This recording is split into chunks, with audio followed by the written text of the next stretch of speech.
it's very, very sweet of them to allow you access to the porch. It really is. Yeah, it's very The good. downstairs porch. Yeah.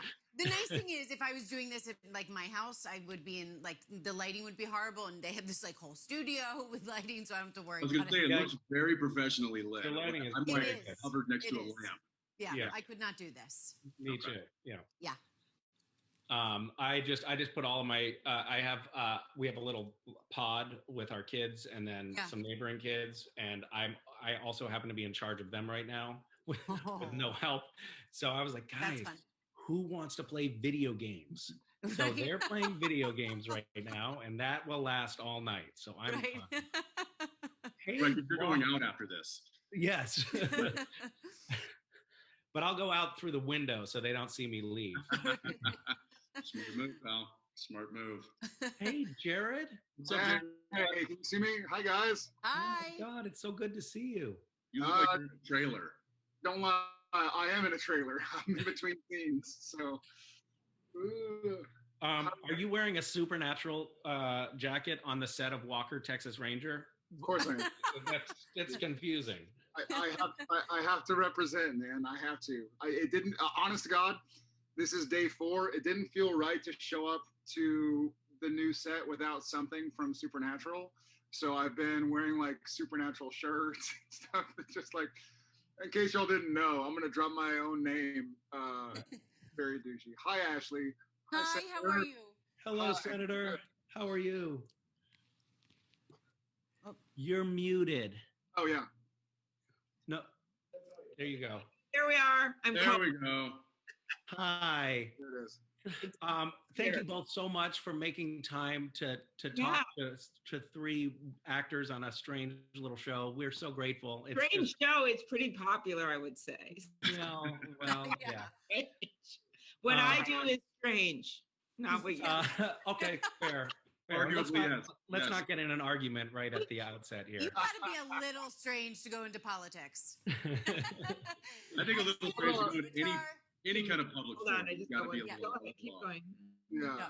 No kidding. Yeah. Where are y'all? You've been traveling, right, Ashley? We were just in Michigan, which was great. I was in Detroit and Lansing. And I'm a social worker, so I met with community leaders at a church to hear their concerns and, people from the community, which was really wonderful. So it was a good day. We literally just got in, and now here I am. Wait, where are you now? I'm in Delaware. My parents outside on their porch. Do they not let you in the house? They don't. Is that the kind of people they are? Yeah, they really don't let me in. So I stay kind of relegated to the downstairs porch. Mine don't either. So Yeah. Senator, where are we talking to you? I'm in Minneapolis. I just came from northern Minnesota, which was something. We did 4 outdoor events, and it was 16-degree wind chill. Oh, wow. Don't y'all have some bizarrely early snow there, Senator? I thought I heard something about snow. Yeah, maybe there's snow on the ground. Yep. It was fun. It's just so funny because the people are trying to look excited, but they're like this. It was a little different than when I was in Florida. So more of a frozen grimace than yeah. It's nice of them to put on airs for you, though. That's very kind of them. We did just have this crazy thing, and I have to get it out of my mind. So we had the 8th Circuit Court of Appeals. You know how there's all these voting cases? Mm-hmm. And they just ruled an hour ago, after we've told Minnesota voters for 6 months they can postmark their ballots, that they couldn't. And they're going to have to get their ballots in by, it's really bad. No, they can't. Oh, they can't.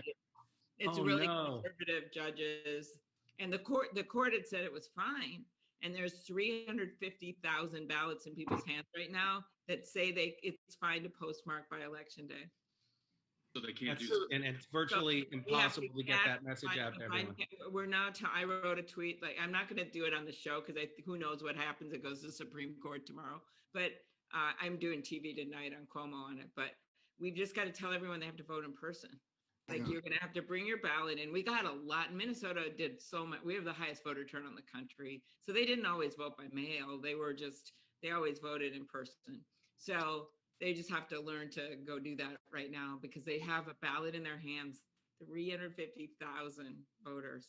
That's Wow. What a great indicator of just how passionate the voter base is to know that in Minnesota that's experiencing even colder than normal late October yeah. weather, y'all are still number one in voter. Well, we have been number one. I don't know what's going to happen now. Well, yeah. still, Yeah, I think actually, Jared and Jensen, I think Texas is vying for that slot right now. Texas is Oh my definitely God. Oh yeah, we should talk about that. We should. Even though you have one ballot box per county. Yeah. I know. What are those lines like? Days? I mean, I just went and voted in person, and Yeah. I walked right in, walked right up, did my vote, and walked right out. And there was nothing, there was no hassle, there was no line, there was no nothing. And it's just, I mean, I think a lot of the fear and a lot of it's out there, and there are lines, but I feel like if you just, like, we just went across town and went to one that's not right next to us. We're like, where's the place that we think is going to be the least amount of people at? And we actually had a friend who had just gone there, and they were like, come here right now. There's no one here. So that helps too. And they're all, As long as you're in the right state, you're okay. So yeah. we just found a place there wasn't a line. Yeah. And here we have 7 a.m. to 7 p.m. And I think we have, I mean, Ackles, you probably know this too. I think we have 40 or 50 spots here in and around Austin. So, I mean, there's one ballot box in Travis County and one ballot box in Hayes County and Bear County and all that. Mm-hmm. But as far as going in, we do have 12-hour days. And I know here, you know, I'm in between scenes right now shooting Walker, but we're doing truncated hours on voting day so that those who haven't been able to either mail in their ballot or vote early, they're going to have a chance to go vote. And we're making that very crucial and critical. Especially because this year has been very interesting. Yeah, I love your state. You know, there's this whole Minnesota had LBJ and Hubert Humphrey, and there's all this back and forth with our states. Yeah. And that's where that's where I endorsed Joe at that big rally in Dallas. That was so fun, right before Super Tuesday. Yeah, it was amazing. How cool. Yeah. Speaking of which, I mean, I think it's just like such an incredibly rare opportunity that we have two people who have such insight into the man who's running for president right now. And there's this phrase that keeps being refrained in the election. The character of the nation is on the ballot. And I think that's incredibly true. I was sort of grasping at straws of like, what's the parallel between Supernatural and the presidential campaign? But one of the things is the characters on our show, the three of us, the characters that we played, were just fighting for the forces of good, no matter what. And I get the sense that Joe Biden is that way as well. But perhaps I'm mistaken, and you both know him well. Ashley, obviously, a little better. But Senator, you were on the campaign trail with both Biden and Harris, and got to know them well, I'm sure, when you were on the campaign trail. Can you offer insight into into the kind of person Joe Biden is? Yeah, I mean, he is, and Ashley should probably go first. No, go ahead, Senator. All right. Well, I got to work with him, of course, in the Senate. And I remember one time as a brand new senator, I'm giving this speech to an empty chamber. There's no one in it. It's late at night. And I walk out of there and my cell phone rings. And I think, well, maybe it's my mom who saw me give the speech. And it was Joe Biden. It was Joe Biden. He's like the only, and he says, great speech. Great speech. And that's just the kind of person he is. He is just so kind and he goes out of his way. And I think that sense of empathy is missing in such a big way right now in the White House, this sense of compassion. And some of it is the tragedies he's gone through in his life makes him understand that you can pick yourself up. And that's what so many Americans are trying to do right now with this pandemic, isolated in their houses, balancing their kids on their knees and their laptops on their desks, just trying to get by for a day at work. It's happening everywhere. And so one, I love the compassion, but I also like the competence, because no matter if someone's a Democrat or a Republican or an independent, they want us to get through this as a team. And what Joe does that's so great is that he gets the best people around him and he figures out a plan like he has on this pandemic and he gets it done. And that's just what we need. Just when you put away everything else and all the mean tweets and all the stuff you see on TV, we've got to get through this as a team and we can't waste our time dividing anymore. We just have to move forward. Hmm. Yeah. That's How about that. Any further insights? Yeah. Well, I was, yeah, actually, yeah. Dad is ever present, right? He has always shown up. I mean, so it feels kind of weird, right? Going on and talking about how great your dad is. However, because it feels like you're trying to sell it, but I adore my father, adore my dad.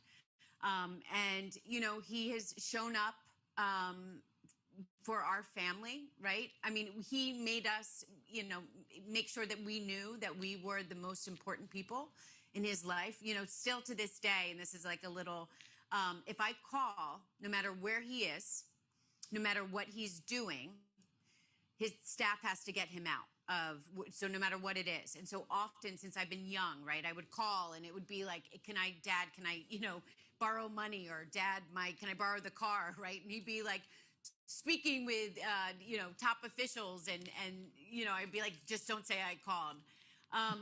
But, the thing that Dad has is he has empathy, right? But he's also able to bring people together and to surround himself with a great team and great, people around him.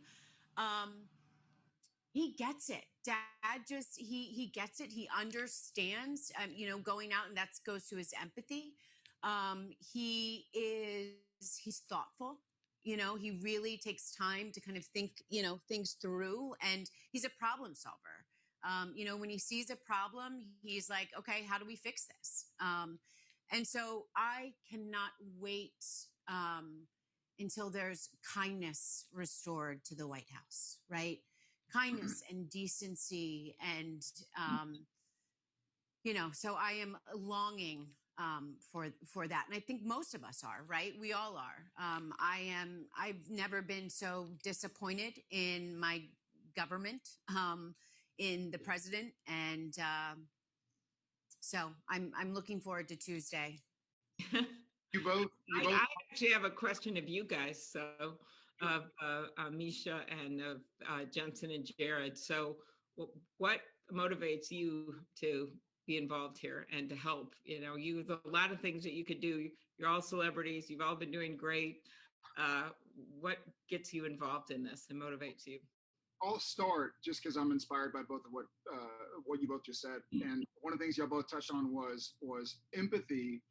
And Ashley, you went on to say a word that is very important to me, which is decency. And so that's one of the things that, as a father, I have an 8-year-old boy, a 6-year-old boy, and a 3-year-old girl. And, I watch the news, and that's as we're preparing breakfast or lunch or dinner or putting them in Zoom calls, and there will inevitably be some sort of chyron on the screen. They're learning how to read, so they want to read every chyron, and then we're like, don't read those, and I just can't. I feel like both sides of the aisle have to agree on one thing. We have to have decency, and I think the empathy becomes subjective to some sort. It allows somebody to say well, they're empathetic to those who want to express this value or this belief, and kindness to some degree as well. People can use it subjectively of well, they're being kind to their family or to their followers, or the people who heart their tweets. Whereas decency, I feel, is more objective and universal. And there's just something that's been severely lacking for the last 4 years. And that's decency. That's the ability to also say, and Ashley, your father and Senator, your friend and colleague, has for decades now expressed and shown decency and an ability and a desire to reach across the aisle, the proverbial aisle, but also to reach out to people that he doesn't necessarily agree with, but he listens to and values their opinions, because they also, in some way, shape, or form, represent a larger portion of the population than just that single person talking to them. So the idea of keeping decency, and there's a proverb, be ye kind, and just the kindness and the decency and the empathy, to kind of borrow the words, even though some can be kind of stolen by certain people. But I think decency for me is really what made it even more of a no-brainer than it already was, which is, let's just be decent to each other and to one another.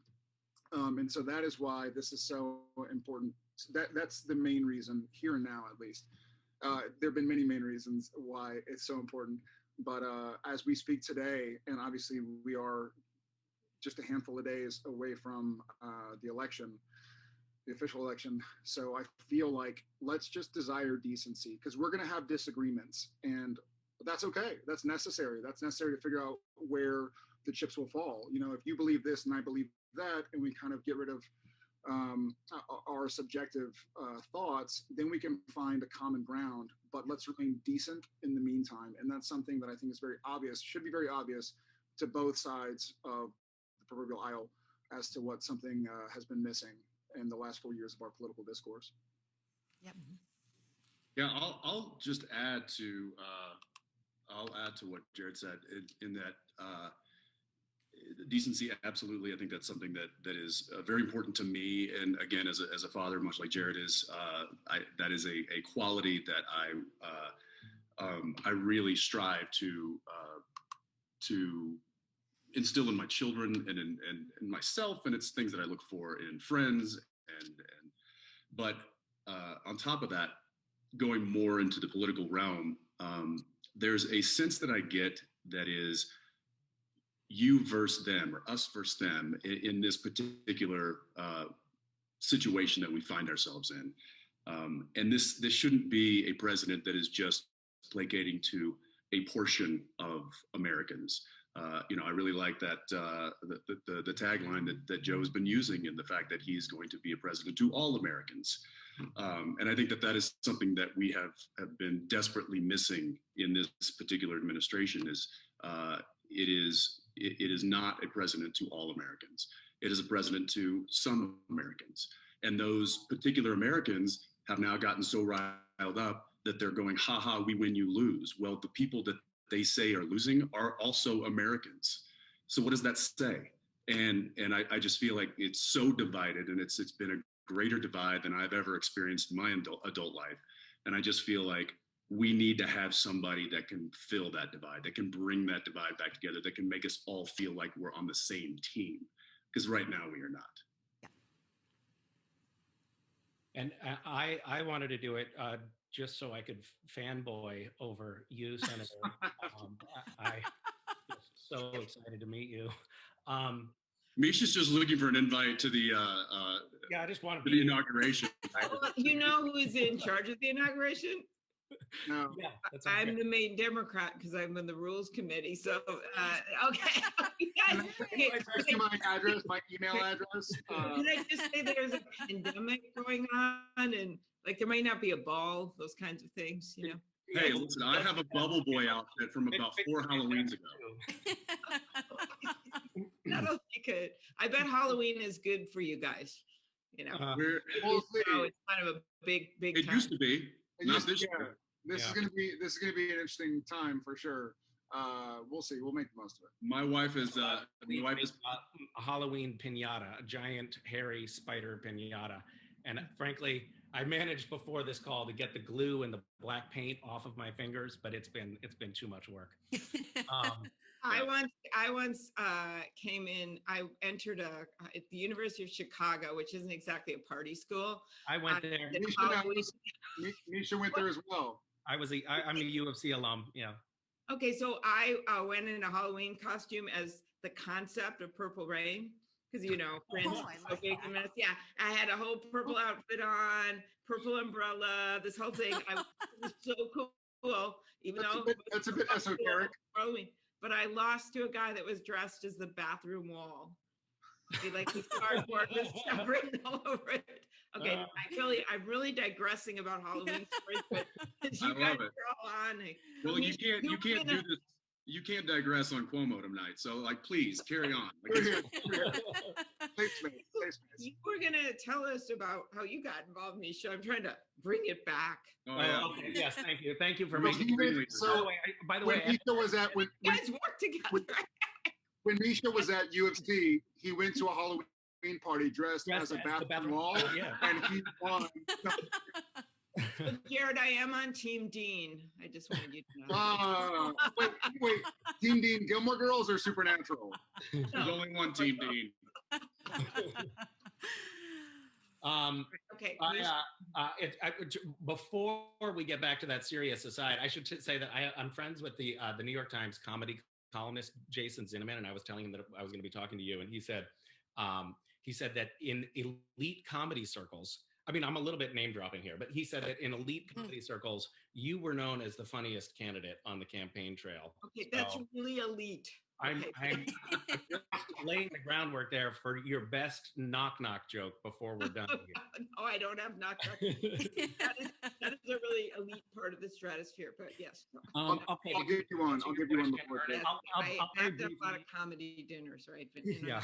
not now. I'll very briefly answer your question.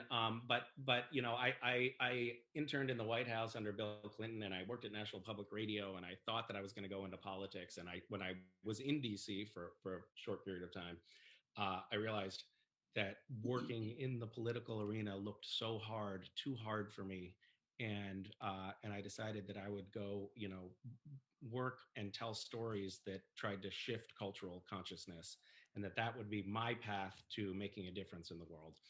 And it's really interesting for me to see how those two paths have kind of, you know, converged. And it's you know, it's a fascinating thing to think that, I mean, not fascinating, it's bizarre that, you know, three guys on a little show could, you know, have the company of two people so esteemed as yourselves to talk about the future of America.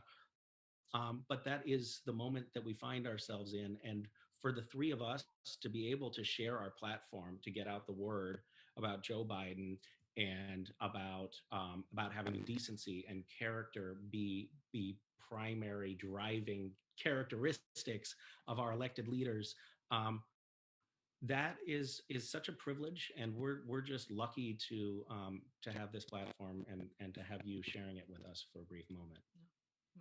Well, we're also very, very grateful for you, you know, taking the time. But you know, I was, as you guys were going around and speaking, you know, this president has been so reckless, just reckless. You know, President Trump. And you know, I was just thinking too, like, I can't wait to integrity and honesty is restored to the White House. I mean, you know, people are dying, right? I mean, lives are at risk. They're out of work. I was just in Detroit, Michigan, and was listening to a room full of community leaders and people from the community that, you know, are out of work. There's food insecurity. There's, you know, kids are who have special education IEPs are really struggling with homeschooling. You know, whether it's housing, there's so many issues, and people are really suffering right now. And I find this president to be many things, but for purposes of this, just absolutely reckless. Reckless. Mm-hmm. Yes, and without empathy, I don't think that he cares. He only cares about himself. That suffering. Right. Yeah. I mean, let's not get me started on him, because I could do a full, right? But let's do it. Let's instigate. Yeah. But you know, no, you don't want me to. They sometimes, you know, when I get really fired up, they're like, "You sure you want to go out on the campaign trail today?" Joe's supposed to be nice. His family's supposed to be A nice. lot. I don't do well with Just keep bullies. it here in the I really don't do well with bullies at all. Yeah. So, and I he's think, our you know what, president. actually, though, I think that's why you see a lot of women. You know, a lot of women. I remember after that first debate when Trump interrupted your dad over and over again, and then interrupted Wallace, like, I think 145 times or something like that. And then a few days later, Trump is at a rally and he's like, "Why don't suburban women like me?" And I'm like, "Hey, guy, No one wants that guy at the dinner table. So, No. I think that's a lot of it is that he's just can be so rude, and he tries to bulldoze through everything, our democracy, people's respect for each other. And we just, as I said, we don't have time to waste on that right now. And yet we've got in your dad someone that is just a good guy. And I think people need that kind of peace right now, but mostly they want to know, especially I think the people that haven't decided yet. And you think all the people in Texas that, and in my state, by the way, that either didn't vote last time or voted for Trump last time. And they're stepping back saying, wait a minute, I don't think I'm going to be able to see my mom or dad at Thanksgiving because they got to stay safe. Or if some families, as your dad pointed out, Ashley, you're going to have an empty chair at Thanksgiving because they lost someone. My own husband got really sick from this. He was in the hospital for a week on oxygen and had pneumonia. And my dad got it at age 92. 3 of the 16 people in his assisted living died. And I remember standing outside of that glass window and looking in, and I thought, this is the last time I'm going to see him. And he looked so scared and small, and he somehow made it through, but so many others haven't. And I think for me to find out way back then that Trump knew when my husband got sick back in March that it was airborne, we didn't really know that. we just were washing off every surface, and he got sick. So I really think this goes way beyond party. It's not a partisan moment. It's an American moment. And I think when I see those stories, especially for Jensen and Jared from Texas and all the people that even with that one ballot box per county, they're finding ways to vote. They're doing it in person. They're showing up. Yeah. I just think this is an extraordinary moment. And I also want to, being from a long time red state that's starting to, what are the words we're using, lean or tend, possibly purple. I also want to take this time to extend an olive branch to people who did vote for the president in 2016. And there were a lot of promises made. There were a lot of things that were promised, and I didn't buy them, but some people did. But by now it's been 4 years. It should be clear to everybody that we've been conned. You did it's fine. We all make choices, and sometimes those are not the correct choices, but let's learn from our decisions and learn from our mistakes. And I'm not saying that I was one of those. I'm just saying as a group to make it as bipartisan and apolitical as possible. You were promised a lot of things. This is the longest IRS analysis of all time for his tax returns. You can go down the list as far as things that were promised, things that were kind of bandied around from the pulpit that haven't been done. So this is the time to take your chips, if you're in Vegas, and go, what, I've lost a lot. I'm not going to lose any more now. I'm gonna go ahead and walk away. The promises that were made were not promises that were kept. Nor were those promises maybe what was best in the first place, but that's beside the point. The idea being that we've all been looking at a fraudster. So it's time to go, you know what, we need somebody decent, somebody who cares, to touch on what Ackle said about every American. And not just, and I will say, and I think, Senator, you touched on this, we were on a show for many years, and we're tall, white, heterosexual men, and the world has been very kind to us. I feel like I'm cheating, and I feel like the coach keeps on giving me more cheat codes, and I'm finally going like, dude, I don't need any more cheat codes. Like, I want to win a fair fight. I don't want to win because the rules are so wildly weighed in my favor that I can't lose. Like, let's make this fair. Let's help kind of make everybody have a chance at their degree of success or happiness or purpose or whatever that is. So I think it's just time that we all go, you know what, 4 years ago was 4 years ago. Look at this brand new, look at the record, look at what's been promised and what hasn't been kept and what's turned out to be blatant lies, and move forward from there. Yeah. And Dad has, the thing I love too is Dad's policy platform is really thorough. I mean, as someone who works with, and works on public policy, from racial equity, all of his Build Back Better, right? It goes into manufacturing, and let's start, bring back manufacturing back to America. We're looking at clean energy. It looks at the care economy. So from those who are taking care of their parents, right, to early child care, so that every 3, 4, and 5-year-old gets early, child care and education. And also racial equity. We have a racial equity plan that looks at access, right? Access to capital, access to credit. We have a, criminal justice plan that's pretty comprehensive. And so, my big thing for me too is education, right? And really, my mom being a public school teacher, there's just so much opportunity here too, right? And, tripling Title I funding, putting guidance counselors, social workers into schools. So we, stop this, we stopped the school to prison pipeline. I mean, there's just so much. And the one thing I love about his policies is that they're thoughtful and they're really systemic. They're looking at also real systemic changes, and he's got, like the senator and great people around him, and so I'm really excited about, I do feel like, this is the moment, this is Dad's time.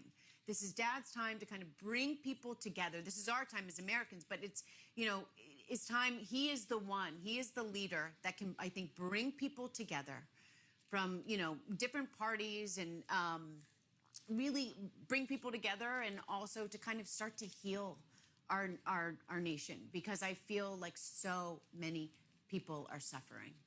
Heal our nation and our reputation. Yeah, yeah.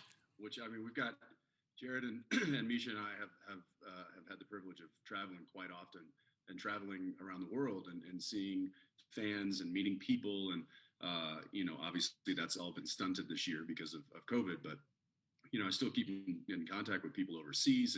And we obviously filmed up in Canada for 15 years. So our wonderful neighbors to the north, our international reputation is really sad.